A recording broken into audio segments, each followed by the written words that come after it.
Hello everyone, welcome to progressive classes.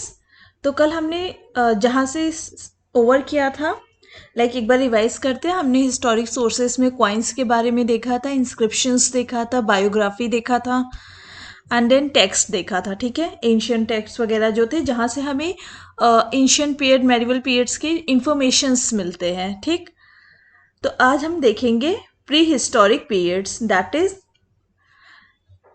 30 lakh BC से to 600 BC तक। ठीक है, चलिए स्टार्ट करते हैं तब। Human evolution. तो ह्यूमन एवोल्यूशन ये माना जाता है कि जो ह्यूमंस का एवोल्यूशन हुआ है, मानव का एवोल्यूशन हुआ है, वो जो हुआ है अफ्रीका में हुआ है। ठीक है, इसीलिए अफ्रीका को कहा जाता है क्रैडल ऑफ ह्यूमन काइंड। इसको बोला जाता है ह्यूमन सिविलाइजेशन भी बोला जाता है अफ्रीका को। ठीक है, एंड देन उसके बाद आते हैं नेक्स्ट पॉइंट है कि इसके लिए दो थ्योरीज दिए गई हैं, एक है यूनिटरी ओरिजिन और एक है पैरेलल ओरिजिन थ्योरी। तो फर्स्ट में यूनिटरी थ्योरी में क्या बोला गया है कि जो ये होमो इरेक्टस था, जो पहला ह्यूमन था होमो इरेक्टस, वो अफ्रीका में जब आया, जब उसका एवोल्यूशन हुआ अफ्रीका में, तो वो हर जगह माइग्रेट किया, जिसकी वजह से ह्यूमन एवोल्यूशन और भी जगह हुए। ठीक है, लेकिन पैरेलल ओरिजिन थ्योरी क्या बोलता है कि ये जो मॉडर्न ह्यूमन इवॉल्व हुआ है, ये जो होमो इरेक्टस था, ये डिस्पर्स किए हर सारे वर्ल्ड्स में, मतलब इनकी बहुत ज़्यादा एवोल्यूशन एक जगह पे, फिर वो अलग अलग जगह पे डिस्पर्स होने लगे। इस तरह से ह्यूमन एवोल्यूशन हुआ। तो दो इसकी थ्योरी है, origin theory and parallel theory, हमने ये देखा। ठीक है, यहाँ आप देख सकते हैं इमेज में, ये है ऑस्ट्रोपिथेकस अफ्रीकन्स, होमो इरेक्टस जिनकी हम अभी बात कर रहे थे, फिर होमो सेपियंस एंड ये मॉडर्न टाइप के होमो सेपियंस।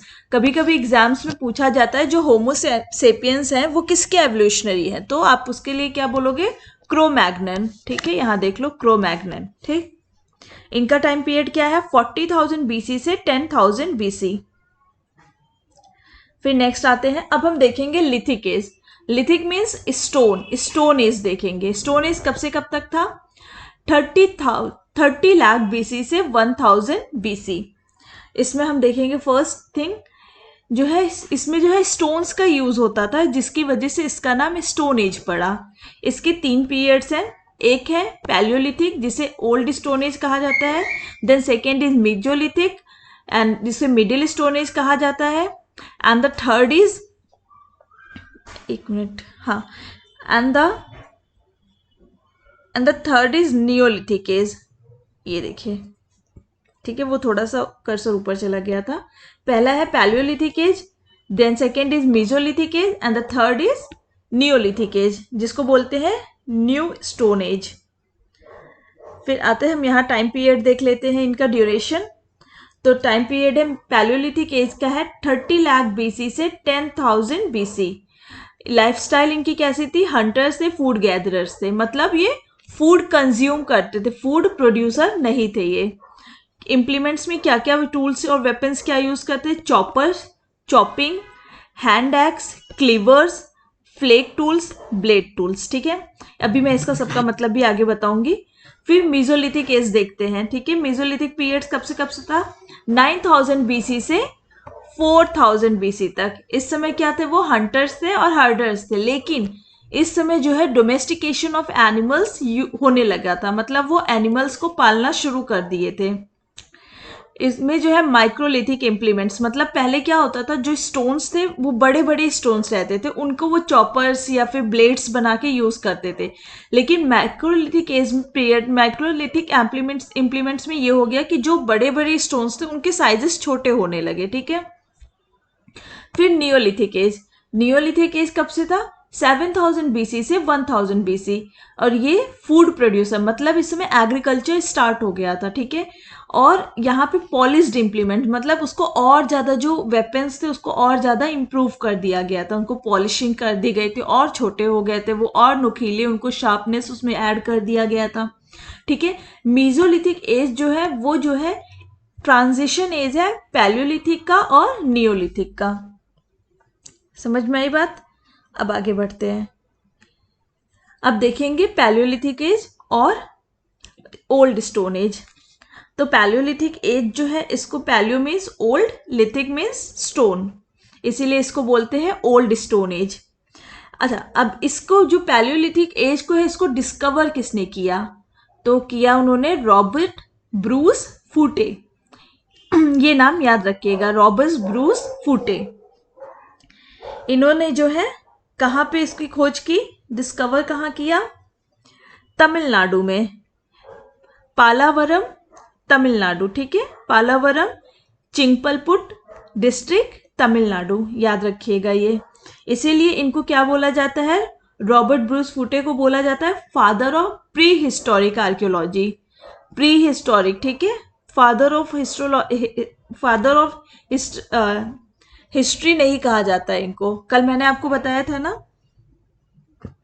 फिर उसके बाद इन्हीं के टाइम पे जो है अरुण सोनाकिया, ये नाम याद रखिए, अनूप सोनाकिया, इन्होंने जो है वुमेन्स स्कल ढूंढा था। वुमेन कहाँ से? हथनौरा, नर्मदा वैली, जहाँ पे सबसे पहले हमें एक ह्यूमन स्कल मिला था। लेकिन हाँ, ये स्कल जो पूरी बॉडी नहीं थी, बस ऊपर का सर का ढांचा था। ठीक है, ये भी याद रखिएगा, पूरी बॉडी नहीं मिली थी। ये नर्मदा वैली के पास, और ये कहाँ पर? मध्य प्रदेश में, जिसको पहला होमिनिड फॉसिल्स कहा जाता है, कि कोई मानव का फॉसिल मिला था पूरे वर्ल्ड में सबसे पहली बार। ठीक है, नर्मदा वैली के पास। फिर पैलियोलिथिक ह्यूमन लाइफ देख लेते, कैसे वो रहते थे। मैंने पहले ही आपको बताया, फूड वो क्या करते थे? वो गैदर करते थे, हंटिंग करते थे। ठीक है, उनको नॉलेज नहीं था वेजिटेबल्स, ग्रेन्स और ये सब, उनको फायर का भी नॉलेज नहीं था, जिसकी वजह से वो जो है रॉ फ्लैश, रॉ मीट्स वगैरह खाते थे।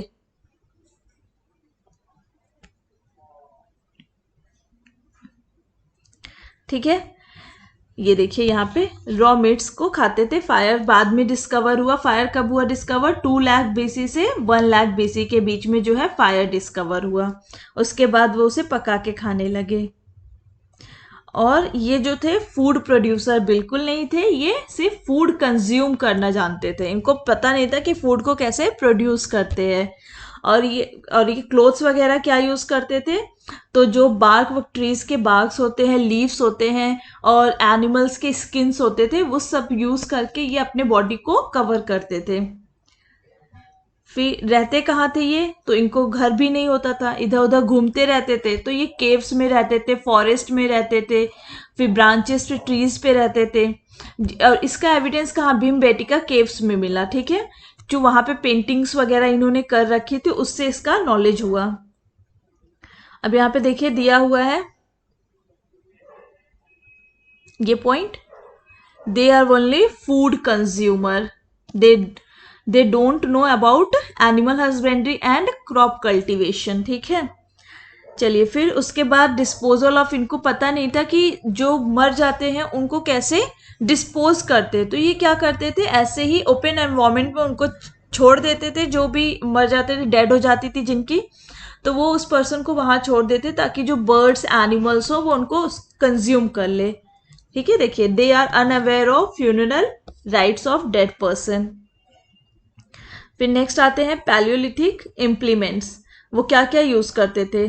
तो चॉपर्स, मैंने आपको बताया ही था, चॉपर्स, चॉपिंग, एक्स क्लेवर्स, और जो फ्लेक्स के, फ्लेक्स क्या होते हैं? जो हम पत्थर को तोड़ते हैं, जो बड़े पीसेस होते हैं, उसके जो छोटे छोटे पीसेस निकलते हैं ना, उसको फ्लेक्स बोलते हैं। ठीक है,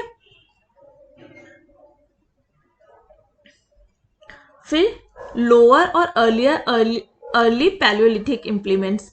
हाँ, और ये जो स्टोन्स यूज करते थे वो क्वार्ट्जाइट का होता था। आगे देखोगे क्वार्ट्जाइट का मीसोलिथिक और नियोलिथिक पीरियड्स में बहुत कम यूज होता था। नियोलिथिक में तो एंडी हो गया था, वहां पे और अलग तरह के कैल्सिडोनी, ये सारे स्टोन्स जो है यूज होते थे। तो क्वार्ट्ज, यहाँ पे जो स्टोन यूज होता था वो था क्वार्ट्जाइट स्टोन। और जो पैलियोलिथिक पीरियड था उसको डिवाइड किया गया था 2 पार्ट्स में, लोअर पैलियोलिथिक पीरियड को। ठीक है, अभी हमने अपर खत्म किया, अब लोअर पैलियोलिथिक को दो कल्चर में, 2 पार्ट्स में डिवाइड किया गया। एक का नाम है सोहन कल्चर और दूसरे का नाम है मद्रासियन कल्चर। ठीक है, तो सोहन कल्चर हमें कहाँ मिलता है? हमें पंजाब में मिलता है। ये इंडिया वाला पंजाब नहीं, पाकिस्तान वाले पंजाब में। ठीक है, वहां पे हमें ये सोहन कल्चर मिलता है, जहां पे इसको और क्या बोलते हैं? Chopper chopping payable culture. ये देखिए, ठीक है, ध्यान रखिएगा, सोहन कल्चर को ही चॉपर चॉपिंग पेबल कल्चर भी बोलते हैं। और ये कहाँ पे है? ये हमें मिलता है पंजाब, जो पाकिस्तान में पंजाब है वहां पर। फिर नेक्स्ट आते हैं हैंड एक्स कल्चर। ठीक है, जो हाथ से यूज करने वाली चीजें होती थी वो हमें मिला मद्रासियन कल्चर उसको बोलती, क्योंकि इसका जो फाइंडिंग हुआ था वो मद्रास में हुआ था। ठीक, तो इसमें जो है हम देख लेंगे बदमुरई, मदुरई और अतीरम पक्कम।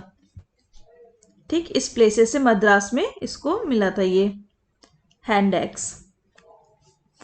फिर उसके बाद मैंने आपको बता दिया, जो लार्जर वाला पीस होता था स्टोन का उसको कोर बोलते थे, जो स्मॉलर पीसेस होते थे उनको फ्लेक्स बोलते थे। फिर क्लीवर्स जो होते हैं वो बार्क्स को छीलने काटने में और जैसे एनिमल्स की स्किन को छीलने वगैरह में यूज किया जाता था, उसको क्लीवर्स बोलते थे। स्क्रैपर्स बोलते थे स्क्रैप करने के लिए, उसके बॉडी को साफ करने के लिए, या फिर जो है उनको क्लीन करने के लिए उसको बोलते थे।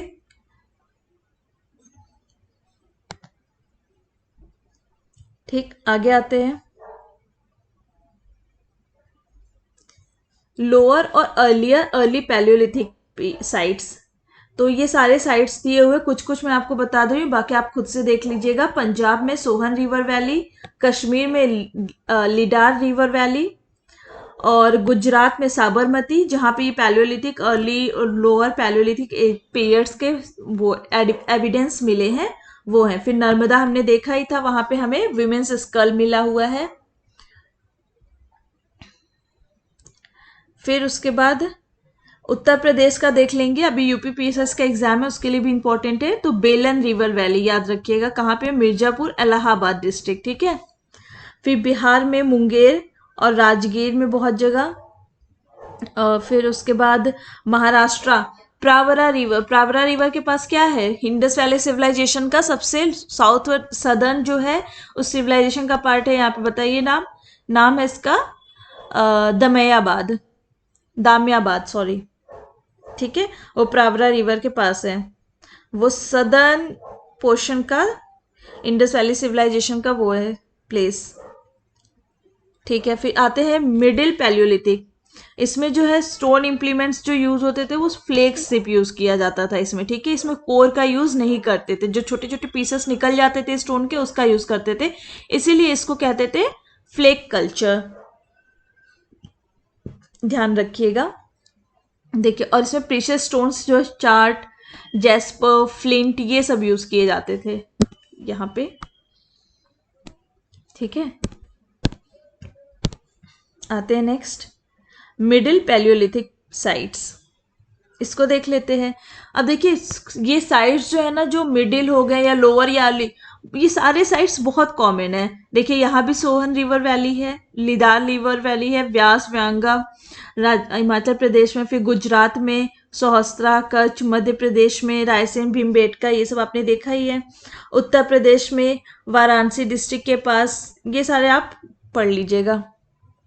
ऐसा सच इस पैलियोलिथिक से इतना ये सब नहीं पूछता है।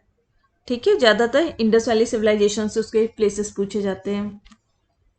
फिर आते हैं हम अपर लेटर पीरियड्स। ठीक है, इसमें जो है फ्लेक्स और ब्लेड दोनों का यूज किया जाता था, फ्लेक्स और ब्लेड दोनों का यूज करते थे।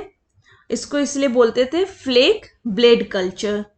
ठीक है, और इसमें जो है देखिए स्टोन का तो यूज करते ही थे, लेटर मतलब अपर पैलियोलिथिक जो उसके बाद का उसमें स्टोन का भी यूज होता, but there is also use of bone horns, bones का भी यूज करके वो इम्प्लीमेंट्स बनाते थे, वेपन्स वगैरह बनाते थे। और इसके जो इम्प्लीमेंट्स है ये हमें कहाँ से मिला है? ये हमें मिला है मुछातला चिंतामनुगवी केव शेल्टर, आंध्र प्रदेश से। ठीक है, ये नाम आप देख लीजिएगा, मुच्छातला चिंतामनुगवी केव शेल्टर, वहां से हमें मिले हैं बोन्स के इम्प्लीमेंट्स मिले हैं, ठीक है, कि वो बोन्स का भी अपर पैलियोलिथिक पेयर्स में यूज होता था। फिर आते हैं नेक्स्ट, फिर ये भी साइट्स इनके दिए हुए, जैसे जोवाजन हो गया, संगाव केव्स अफगानिस्तान में है, पंजाब पाक इंडस वैली। फिर आप ये सब देख लीजिएगा, ये आप वैसे कोई मतलब नहीं है, आता नहीं है इससे क्वेश्चंस। फिर उसके बाद आते हैं मीजोलिथिक पीरियड। मीजोलिथिक कब से कब है? 9000 बीसी से 4000 बीसी। अब देखिए मीजो का मतलब क्या होता है? मिडिल, मतलब बीच का। लिथिक में स्टोन, तो इसीलिए इसको बोलते थे मिडिल स्टोन एज। और ये जो है ट्रांजिशन है between palaeolithic and neolithic age का ट्रांजिशन पीरियड है, इसलिए इसमें आपको दोनों पीरियड्स के एविडेंस मिलेंगे, ठीक है। और इसको जो डिस्कवर किया था, किसने मेसोलिथिक पीरियड्स को डिस्कवर किया था? जॉन इवेंस, याद रखिएगा। और पैलियोलिथिक को किसने किया था? रॉबर्ट ब्रूस फुटे, याद रखिएगा। दोनों क्वेश्चंस पूछ लेगा कि किसको किसने किया था, कंफ्यूजन ना हो बस, ठीक। अब आते हैं मेसोलिथिक ह्यूमन लाइफ। इसमें इन्होंने टैमिंग ऑफ एनिमल्स, मतलब एनिमल्स को हंटिंग वंटिंग करके उसका टैम डोमेस्टिकेशन, मैंने बताया था ना, डोमेस्टिकेट करना शुरू कर दिया था। और इसका जो है एविडेंस मिला है डोमेस्टिकेशन ऑफ एनिमल्स का आदमगढ़ ऑफ मध्य प्रदेश और बाघौर ऑफ राजस्थान। तो सबसे पहला एविडेंस जो है डोमेस्टिकेशन ऑफ एनिमल्स का, मतलब पालते थे एनिमल्स को, उसका evidence Adamgarh of Madhya Pradesh and Baghor of Rajasthan, यहां से मिला है। इसको लर्न कर याद रखिएगा। और ह्यूमन स्कल जो मिला था वो हमें Narmada valley, Narmada river valley Madhya Pradesh से सबसे पहले ह्यूमन का, तो वो भी याद रखिएगा। अब देखिए बरियल ऑफ द डेड, इनको जो है पता था कि इंसानों को कैसे दफनाते हैं, ठीक है। तो जो है सराय नहर राय एंड महदहा जो है प्रतापगढ़ में, वहां से हमें ग्रेव्स के एविडेंस मिले हैं, ठीक। ये याद रखिएगा, ग्रेव्स के एविडेंस हमें कहाँ मिले हैं? सबसे पहले सराय नहर राय एंड महदहा और प्रतापगढ़, वहां से हमें ग्रेव्स के एविडेंस मिले जो मेसोलिथिक पीरियड्स के हैं।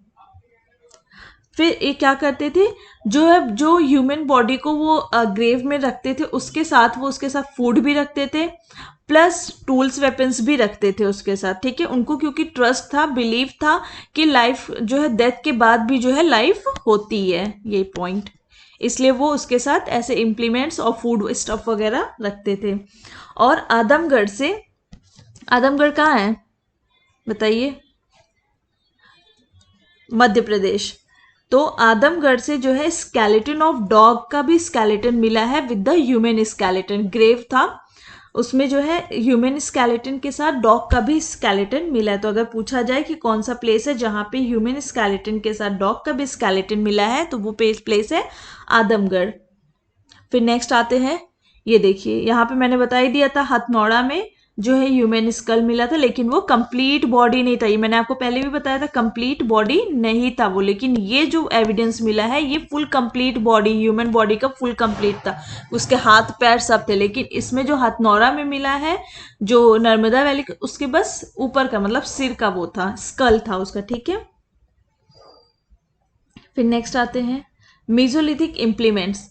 इसमें जो है चीजें, जो इम्प्लीमेंट्स ये बड़े बड़े पत्थर होते तो वो और छोटे होते चले गए, मतलब माइक्रोलिथ हो गए, छोटे छोटे हो गए। उसको क्या बोलते हैं? पिग्मी इम्प्लीमेंट्स भी बोलते हैं। पिग्मी को देखा है ना, वो छोटू सा होता है, तो वैसे ही माइक्रोलिथिक को भी पिग्मी का भी नाम दिया गया। और मेसोलिथिक में देखिए, मैंने पहले बोला था ना, वहां पे क्या क्वार्टजाइट यूज होता था, अब यहाँ पे क्वार्टजाइट की जगह यहाँ यूज होता है अगेट, जास्पर, चार्ट, कैल्सिडोनी, ये स्टोन्स यहाँ पे यूज होते थे। अब इनके भी ऐसे साइट्स दे रखे हैं, ऐसे कुछ इंपॉर्टेंट नहीं, मैं उत्तर प्रदेश के साइट्स पर दे रही हूँ यहाँ पर, एक बार आपका रिवाइज हो जाएगा। सराय नहर राय और महाधा, ये मैंने बताया, वहां पे बरियल्स मिले हैं, ठीक है, ग्रेवयार्ड के एविडेंस मिले हैं। दमदमा, दमदमा से हमें बोन्स के ऑर्नामेंट्स मिले हैं, याद रखिएगा, क्वेश्चन पूछता है कि कहाँ से हमें, यूपी में कहाँ से हमें बोन्स के ऑर्नामेंट्स मिले हैं, तो याद रखिएगा दमदमा,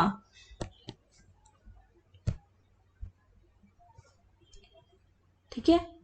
फिर उसके बाद यहां देखेंगे ये छपोनी मंडो, यहाँ से हमें एविडेंस मिला हट का, हैंडमेड अर्थनवेयर का, और यहाँ पे हमें क्ले पोट्री मिला है। या ये देखिए क्ले पोट्री, याद रखिएगा ये क्ले पोट्री हमें कहाँ से इसका एविडेंस मिला है। ठीक है, सॉरी, ठीक,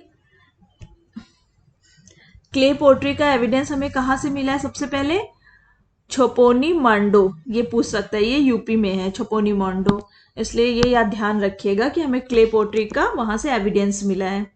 फिर मिर्जापुर डिस्ट्रिक्ट सिचुएटेड, यहाँ पे मोहराना है, मोहराना पे है, जहाँ से हमें पेंटिंग्स मिली हैं हॉर्सेस की और चैरियट्स की।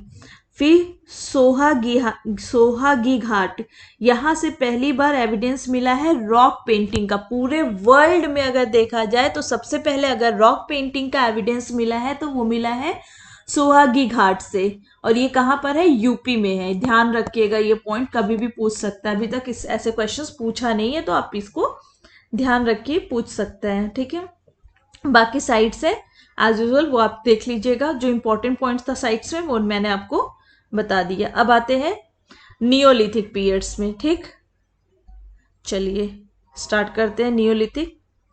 नियोलिथिक पीरियड्स को न्यू स्टोन एज भी कहते हैं। ठीक, और ये जो है ये 7000 बीसी से 1000 बीसी के बीच में है। ठीक है, नियोलिथिक पीरियड्स।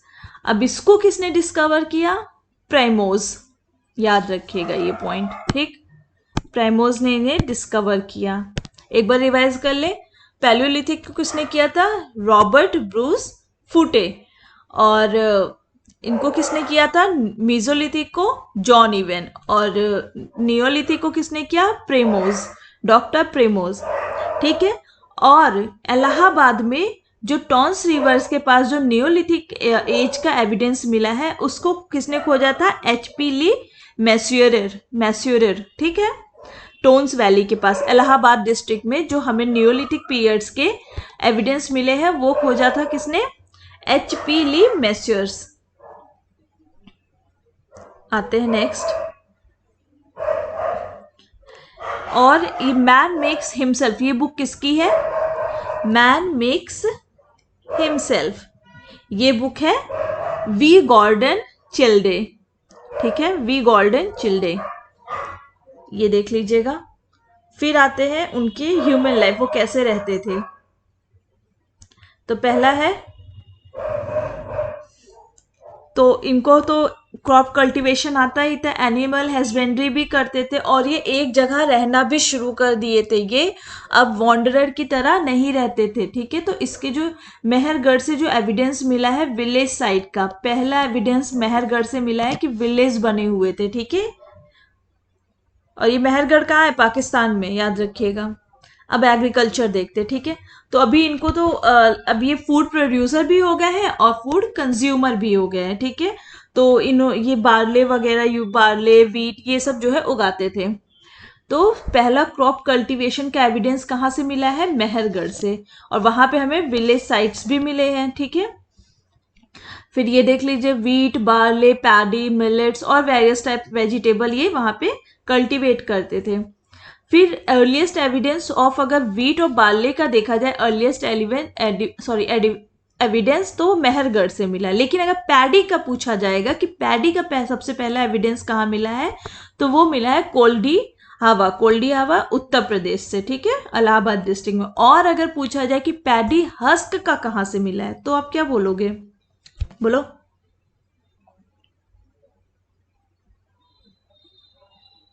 चलिए आगे बताऊंगी। ठीक है, अब देखिए एनिमल हस्बेंड्री, यहाँ पे अभी वो फिश भी पकड़ना यहाँ पे शुरू कर दिए थे। याद रखिएगा कि यहाँ पे फिश भी पकड़ना शुरू कर दिए थे, बाकी तो डोमेस्टिकेशन ऑफ एनिमल्स तो था ही।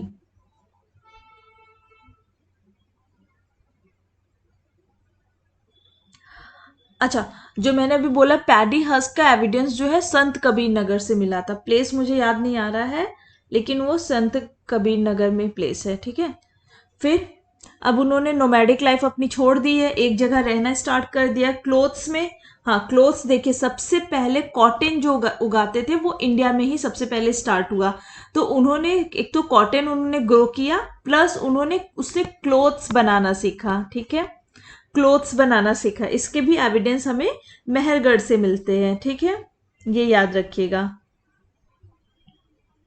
तो अगर पूछा जाए आपसे क्वेश्चन में कि कॉटन को ग्रो करना प्लस उसका क्लोथ्स बनाना कहाँ से सीखा है, तो ये सीखा है हमने, उन्होंने कहाँ से, इंडिया से। ठीक है, इसका सबसे पहले इंडिया में शुरू हुआ। अब हाउसेस देख लेते हैं।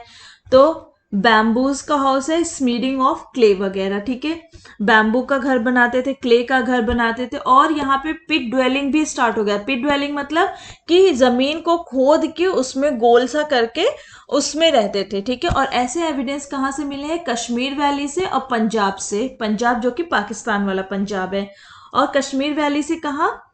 बर्जगम एंड गुफकराल। ठीक है, of Kashmir and Sarai Khola of Punjab. ये याद रखिएगा, दो जगह है कश्मीर का और एक जगह है पंजाब पाकिस्तान का, बर्जगम एंड गुफराल। और बर्जगम से ही हमें एनिमल्स पिट भी, मतलब डॉग भी उस पिट में मिला है। ठीक है, ये याद रखिएगा। अगर पूछा जाए कि पिट ड्वेलिंग में डॉग के एविडेंस कहाँ से मिले हैं, तो वो भी याद रखिएगा, बर्जगम से मिले हैं। अब नेक्स्ट आते हैं पोट्री वगैरह। इन्होंने पोट्री भी इन्वाइट कर लिया था। पोट्री विल भी, अब पहले हाथ से बनाए जाते थे पोट्री, अब ये पोट्री विल से पोट्री बनाते थे। ठीक है, पोट्री जिसमें सामान उमान रखते हैं वो। बरियल प्रोसेस भी इनको पता था। जब हमें मेसोलिथिक पीरियड्स में वो जानते थे कि कैसे ह्यूमन को बरियल के, तो दो टाइप के, नॉर्थ इंडिया में दो टाइप के थे। कंप्लीट बरियल्स होता था, एक पार्शियल। पार्शियल में क्या होता था कि जैसे कि बॉडी ऐसे ओपन में पड़ी है तो उसे कुछ बोन्स वगैरह लाके उसको दफना देते थे। ठीक है, और कंप्लीट में क्या होता था, पूरी बॉडी को ही दफनाया जाता था। उसके साथ एनिमल्स, वेपन्स वगैरह जो रखना होता था वो रख देते। साउथ इंडिया में भी दो तरीके से होता था, कंप्लीट और पार्शियल। और हाँ, साउथ इंडिया में देखा गया कि स्मॉल बेबीज को जो है पॉट में दफनाते थे, पॉट बरियल्स में करते थे, मतलब एक पॉट बना के उसमें उनको दफनाते थे, जिसको as a symbol of womb माना जाता था। ठीक है, कि वो वुम्ब का सिंबल है। फिर आते हैं, और जो अब इनके इम्प्लीमेंट्स मैंने बताया था कि और ज़्यादा शार्प हो गए थे, और ज़्यादा पॉलिश्ड फॉर्म में हो गए थे, और उसको ज़्यादा सोफिस्टिकेटेड बना दिया था उन्होंने। बाकी ये साइट्स वगैरह है, आप देख लीजिएगा। मैंने भी बोला ना, पैडी हस्क। पैडी हस्क जो है लौरा देवा संत कबीर नगर से मिला था, उसके एविडेंस था कि पैडी हस्क के। बाकी ये साइट्स हैं, ये आप देख लीजिएगा। हाँ, और अगर पूछा जाए कि पैलियोलिथिक, मेसोलिथिक और नियोलिथिक तीनों पीरियड्स हमें कहाँ से एविडेंस मिलते हैं, वो कौन सा एक प्लेस है, तो एक है बोलन रिवर वैली जो उत्तर प्रदेश में है, और एक नर्मदा रिवर वैली जो मध्य प्रदेश में है। हमें वो तीनों पीरियड्स के वहां पे एविडेंस मिलते हैं। ठीक है, याद रखिएगा, बोलन river valley and Narmada river valley. अब आते हैं चाल्कोलिथिक। कुछ लोग इसको चाल्कोलिथिक पढ़ते हैं, कुछ लोग कैल्कोलिथिक, तो आपको जो पढ़ना है वो पढ़ लीजिए। अब इसमें है 3500 BC टू 1000 BC स्टार्ट हुआ था। इसमें जो है कैल्कोलिथिक या चाल्कोलिथिक, उसमें जो है कॉपर का यूज करते थे। ठीक, और स्टोन, तो इसको बोलते थे कॉपर स्टोन एज भी बोला जाता था इसको। इसमें जो है कॉपर इंप्लीमेंट्स बता दिया मैंने। इसको नियोलिथिक, कैल्कोलिथिक पीरियड्स भी बोलते थे। ठीक है, ये याद रखिएगा। फिर इसमें जो है अगर इसी कॉपर में टीन या जिंक मिला देते थे तो उसको ब्रॉन्ज एज हो जाता था। ठीक, इसमें ये गोल्ड्स वगैरह भी यूज करने लगे थे, और फिर उसके बाद पहले गोल्ड यूज करना शुरू किया, फिर लेटर वैदिक में जाकर आयरन्स वगैरह भी यूज करना स्टार्ट कर दिया था। लेकिन अगर आपसे ये पूछा जाए कि कैल्कोलिथिक पीरियड्स के एविडेंस क्या हमें साउथ इंडिया से मिलते हैं, तो बिल्कुल भी नहीं मिलते। वो सिर्फ और सिर्फ नॉर्थ इंडिया से मिलते। क्यों नॉर्थ इंडिया से? क्योंकि नॉर्थ इंडिया में जो है क्या बोलते हैं, कॉपर्स के जो है नॉर्थ इंडिया में वो है, क्या बोलते हैं, रिजर्व है। लेकिन साउथ इंडिया में जो है हमें कॉपर्स के डायरेक्टली एविडेंस नहीं मिले, क्योंकि वहां पे कोई भी इंडिजीनियस रिजर्व साउथ इंडिया में नहीं था। इसीलिए जो ये कॉपर एज स्टार्ट हुआ था ये सिर्फ और सिर्फ नॉर्थ इंडिया में था। ठीक है, इसीलिए हमें पैलियोलिथिक, मेसोलिथिक, नियोलिथिक पीरियड्स के बाद डायरेक्टली हमें जो है साउथ इंडिया में आयरन एज मिल गया। ठीक है, चैल्कोलिथिक पीरियड्स वहां पे एविडेंस नहीं मिलते हैं। अब आते हैं, अब ये चैल्कोलिथिक पीरियड्स को 3 में डिवाइड किया गया, प्री हारप्पन, हारप्पन एज और पोस्ट हारप्पन। इसी को क्या बोलते थे, ब्रॉन्ज एज। जब उसे कॉपर में टिन वगैरह मिला दिया गया तो वो ब्रॉन्ज एज हो गया। ठीक है, अब एक इसको हड़प्पा एज क्यों कहते थे, इसलिए इसको हड़प्पा क्योंकि सबसे पहले जो है जो सबसे पहले खोजा जाता है उसी के नाम पे उस पीरियड का नाम रख दिया जाता है। तो हड़प्पा प्लेस सबसे पहले खोजा गया था 1921 में, तो इसीलिए इसका नाम जो है हड़प्पन पीरियड पड़ गया। अब ये किसके किसके बीच में है, pre Harappan 3500 BC to 2500 BC, जो नियोलिथिक एज और हड़प्पा एज के बीच का पार्ट है। ठीक है, आते हैं नेक्स्ट, जोब कल्चर, क्वेटा कल्चर। ये देखिए, पंजाब में हड़प्पा, सरायकोला, जलीलपुर। सिंध में हरियाणा में देख लेते हैं वनावली, राखीगढ़ी। राजस्थान में सोती, कालीबंगन। ये प्लेसेस याद रखिएगा, ये प्री हड़प्पन पीरियड के प्लेसेस हैं। इंडिया का मैंने बता दिए, बाकी आप देख लीजिएगा। अब हड़प्पन कल्चर, ठीक है, जो है 2700 BC से 1750 BC। इसको हड़प्पन सिविलाइजेशन भी कहते हैं, इंडस वैली सिविलाइजेशन भी कहते हैं और इंडस सरस्वती सिविलाइजेशन भी कहते हैं। यहाँ देखिए, Harappan civilisation, Indus civilisation and Indus Saraswati civilisation. और ये इसको कॉपर एज भी बोला जाता है। इसको हड़प्पन सिविलाइजेशन को क्या कहा जाता है, सिविलाइजेशन ऑफ कॉपर एज। ठीक, रीजनल एक्सटेंशन, अफगानिस्तान में शोरतुगई, मुंडीगक। और फिर इंडिया का मैं बता दे रही हूं आपको, मतलब इसका आउटर में ही था, इंडिया में इसके एविडेंस नहीं ज़्यादा है हड़प्पन पीरियड के।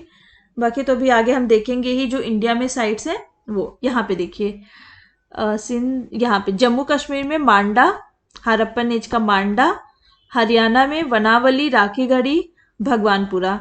वनावली और राखीगढ़ी में क्या था, प्री हड़प्पन साइट्स भी थे। ठीक है, और भगवानपुरा याद कर लीजिए। राजस्थान में कालीबंगन, गणेश्वर, शिशवाल, बारा, हनुमानगढ़, मिथाल, चौपास। उत्तर प्रदेश में आलमगीरपुर। आलमगीरपुर क्या है, ईस्टर्न मोस्ट हड़प्पन साइट। ठीक, याद रखिएगा। और ये मानपुर, बारगांव, हुलास, सुनौली।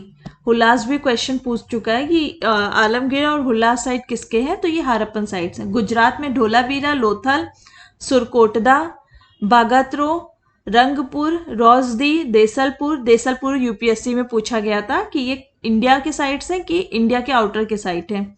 फिर प्रभास पठान, याद रखिएगा। ठीक है, और महाराष्ट्र में दैमाबाद, बताया था ना, Daimabad southern most Harappan site है, प्रावरा रिवर के पास। और ये आलमगीर कौन से रिवर के पास है, हिंडन रिवर के पास। ठीक है, और ये मांडा जो है चनाब रिवर के पास है आई थिंक।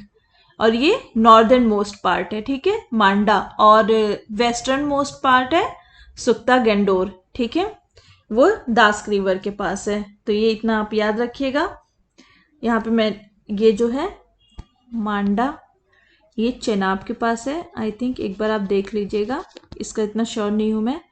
आलमगीर, हिंडन, दमयाबाद, प्रावरा और सुत्का गेंडोर। ठीक है, ये दास्क रिवर के पास, याद रखिएगा। ठीक है, फिर आते हैं रीजनल कल्चर्स, देखते हैं इसके। फिर पोस्ट मॉरियन पीरियड, जिसको बोलते थे कैल्कोलिथिक कल्चर। और ये पोस्ट मॉरियन पीरियड था ना, ये अर्बन कल्चर नहीं था। जैसे हड़प्पन जो अर्बन सिविलाइजेशन था, लेकिन ये अर्बन सिविलाइजेशन नहीं था। यहाँ पे बर्न्ड ब्रिक का यूज नहीं होता था। ठीक है, बट ये एक तरह का रूरल कल्चर था। आइए इनका रीजनल कल्चर देख लेते हैं। आहार कल्चर, ये याद रखिएगा कौन से लोकेशन पे है, बस इतना आपको याद रखना। आहार कल्चर और बनास कल्चर, ये राजस्थान का है। इसमें एक पॉइंट ये है, गिलुंद, यहाँ पे जो है कैल्कोलिथिक पीरियड में बेक्ड बिक, जो ये कैल्कोलिथिक पीरियड था लास्ट वाला कैल्कोलिथिक, मैंने बोला ना यहाँ पे कि ये अर्बन कल्चर नहीं रूरल कल्चर था, लेकिन यहाँ बेक्ड ब्रिक्स भी यूज नहीं होते, लेकिन एक गुलुंड ऐसा प्लेस है जहां पे हमें इसी पीरियड का बेक्ड ब्रिक मिला वहां पे, ठीक है, तो ये याद रखिएगा गिलुंड। फिर उसके बाद कायथा कल्चर, ये मध्य प्रदेश का है। आहार और बनास कल्चर राजस्थान का है। सलवादा कल्चर महाराष्ट्र का है। प्रभास और प्रभास्टन कल्चर जो है गुजरात का, अभी हमने वहां पे देखा ही साइट। फिर उसके बाद नवादा, टोली और मलवा कल्चर मध्य प्रदेश का है। चिरान कल्चर वेस्टर्न बिहार का है। जोरवा कल्चर महाराष्ट्र का है, ये याद रखिएगा। फिर नेक्स्ट, फिर रंगपुर कल्चर, ये कहाँ का है? गुजरात का। एक बार रिपीट कर देती हूँ, आहार कल्चर बनास कल्चर राजस्थान का, कायथा कल्चर मध्य प्रदेश का, सालवादा कल्चर महाराष्ट्र का, प्रभास और प्रभास पाटन कल्चर गुजरात का, नवेदा और टोली और माला कल्चर जो है मध्य प्रदेश का, चिरांद बिहार का, जोरवा कल्चर महाराष्ट्र का, रंगपुर कल्चर गुजरात का। सो that's all for today guys, thank you so much, please do subscribe my channel, like my videos, ताकि मुझे मोटिवेशंस मिले और भी अच्छी वीडियोस आपके लिए लाने के लिए। So thank you for today.